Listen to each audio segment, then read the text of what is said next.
Now let us discuss the constructional features of a practical transformer. Okay. So first we will start with the magnetic core, right? So the core, it can be of two types. One is the core type and the other is the shell type. Now what is going to happen in the core type of transformer? The windings will be wound on two different legs. Here you have two different legs. This is one leg and this is another leg. And in shell type, what is going to happen? There are going to be three different types of legs. This is one leg. This will be the central leg. Okay. So this is one leg, central leg and the last leg. So windings will be wound on this central leg only. Now how the windings will be wound? So we want the leakage flux to be as minimum as possible, right? So leakage flux is one consideration and another consideration is the insulation. The transformer windings have to be insulated properly, right? Now in the core type transformer, how do we ensure that the leakage flux is as minimum as possible? The low voltage winding, so we call that as LV. The low voltage winding, half of the low voltage winding we have to wind on each of the two legs. Okay. So this is one half of the low voltage winding. So here I am showing you like a cross section of the winding, right? If you take any magnetic core and you are winding the windings, right? Now if you cut open the core, then you will be able to see this half of the winding and this half of the winding, right? So I am showing you the cross section. So here half of the low voltage winding will be present on one leg and on the other leg there is going to be the other half of the low voltage winding. Okay. Now what about the high voltage winding? Here what is going to happen? The high voltage winding is going to be wound over the low voltage winding with an insulation in between. So this is one half of HV once again. And similarly on the other leg you have the other half of the high voltage winding. Okay. In between there is going to be insulation. Here also. In between the core and the low voltage winding there is going to be insulation, and from the in between the low voltage winding and the high voltage winding also there is going to be insulation. Okay. So this will ensure that the leakage flux is kept as minimum as possible, right? Because this low voltage winding, it is being covered by the high voltage winding. So this will ensure that whatever flux is being linked to one coil, the other coil will also link most of that flux. Okay, so that means the leakage flux is less. Now this kind of winding, it is called as the concentric winding. So in core type, concentric winding is used to reduce the leakage flux. Okay, so this point you have to remember. Now the next consideration is the insulation. So the core type, it is easier to insulate. The windings are easier to insulate. So that is why it is more applicable for the extra high voltage lines. Okay, EHV lines. Now if you come to the shell type transformer, like I said, all the windings will be on the central leg only. Okay, so now the question is, how will the windings be present? Here there is going to be interleaved windings. That means, let's say on the top you have the LV windings. Okay, so at the topmost we have LV windings. So this is, like I said, it goes into this and comes from here. Okay, so this is the cross section of the winding. So here you have LV winding. Now after this LV winding, you're going to have a HV winding. This is HV, and once again you will have the LV winding. Okay, so in this manner the windings will be arranged in an alternate fashion. Okay, and oftentimes what is going to happen, the LV winding is going to be at the either ends.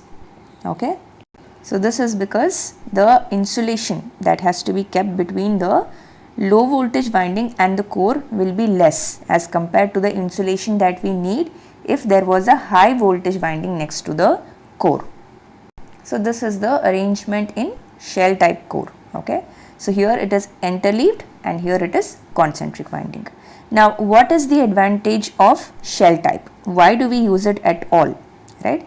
Because core type has its advantage. The insulation is made easier. Okay.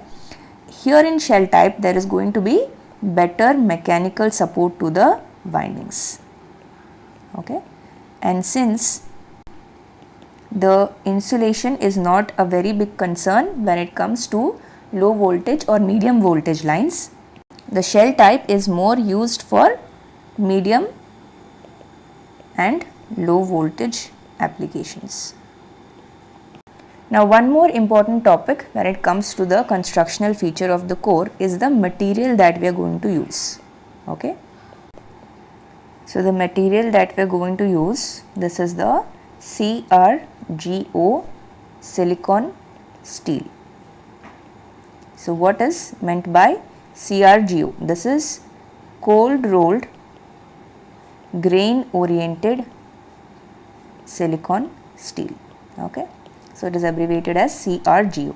Now why we use this particular material? The silicon steel, this is going to have a higher resistivity, right? Silicon steel has higher resistivity, and what is the advantage of this? The eddy current generation will be reduced. Reduced eddy current generation. So when the eddy current is less, the eddy current losses will also be less. Okay. And what is the advantage of CRGO? This is going to have a narrower hysteresis loop, BH loop, right? So we saw earlier that narrower the hysteresis loop, less will be the losses. So overall this CRGO silicon steel, it is going to ensure a less amount of core losses. Okay, hysteresis plus eddy current losses together, they are called core losses. The next constructional feature is about the windings. So this anyways part of it we covered in the core itself, right? The windings can either be concentric as in core type transformer, or they can be interleaved or sandwiched in the shell type transformer. Okay. Now one more consideration that you have here is what is the material that is used. Okay. So the material usually it is going to be solid or stranded copper. Solid or stranded copper wires, or also aluminium. Okay. Now the next constructional feature is cooling and insulation. Okay. So the transformer, it will generate a lot of heat because of the core losses as well as the I square losses. So lot of heat is generated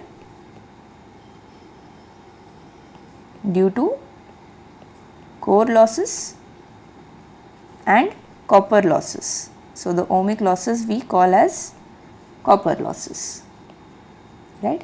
And core losses are hysteresis and eddy current losses.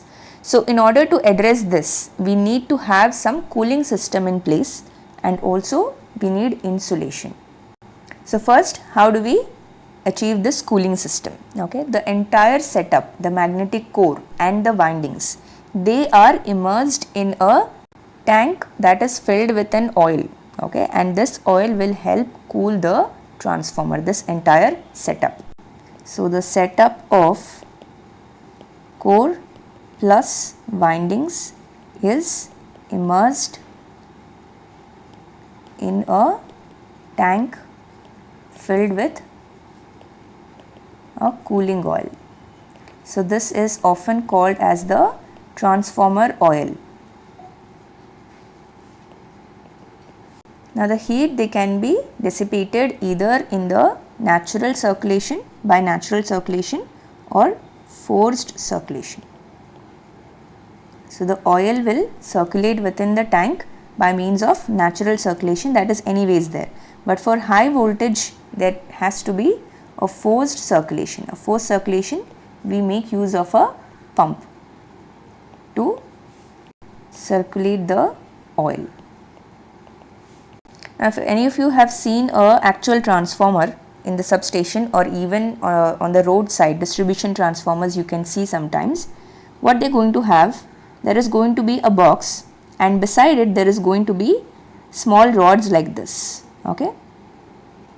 Now what are these rods? These are called as radiators. Okay. So what is going to happen? The oil will be circulated in these radiators. Okay. It can be either by means of natural circulation or forced circulation. So for large voltages, right, forced circulation is necessary. For large voltages, okay, and natural circulation, it is sufficient for low and medium voltages. Okay. So the next important constructional feature that we have, so you can write this one also. This is the radiator, okay, where the oil will circulate. So the next feature that we have is the conservator tank. So especially for high voltage, what we call as power transformers, right? So they are going to have this conservator tank. Okay, so where is this tank going to be placed? So if this is the transformer tank, then here there is going to be a conservator tank. Okay, so it will be a cylindrical tank. Now this cylindrical tank, again it is going to open into the atmosphere through a silica gel breather. Okay, this is called a breather. This is going to have silicon crystals. Okay. Now how does this entire thing work? What is actually happening here? So like I said, there will be transformer oil, right? Here there will be the winding and the core, right? And the tank is filled with transformer oil.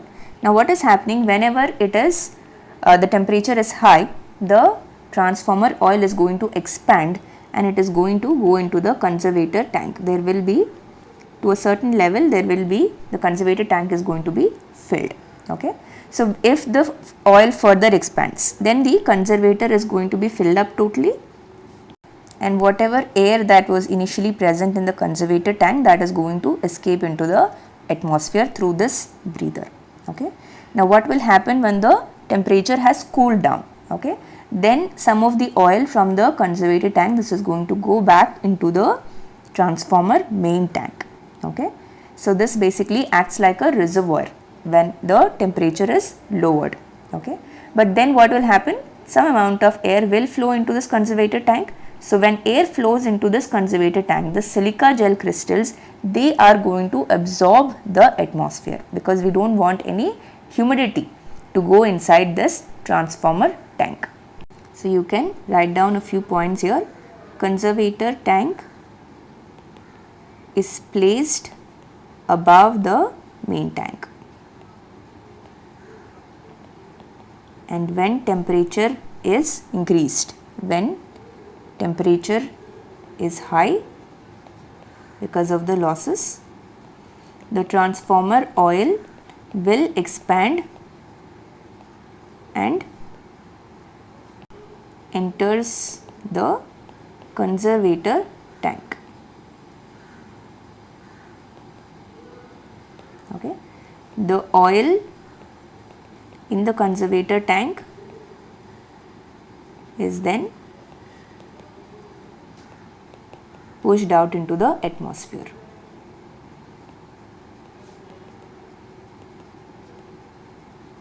Okay, through the silica gel breather. Okay, so this is one part of it. Now in case the temperature decreases, when temperature falls, then transformer oil is supplied by conservator. Okay, so it is acting like a reservoir. Okay. Now what will happen in this case?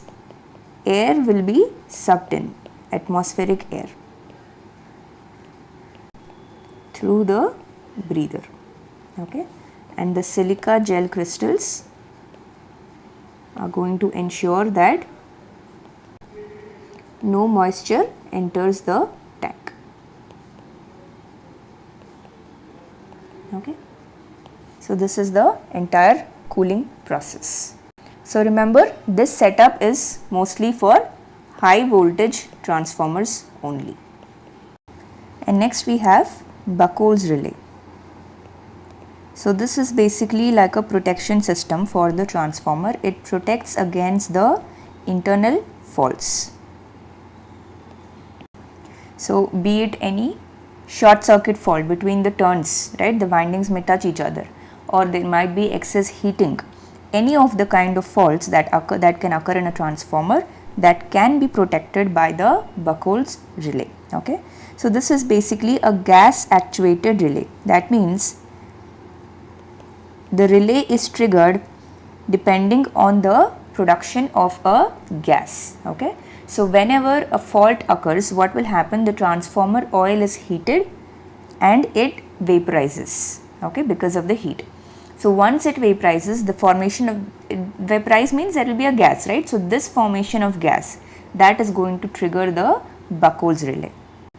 Now if you consider the transformer main tank like this, right? This is where the core and the windings are going to be present.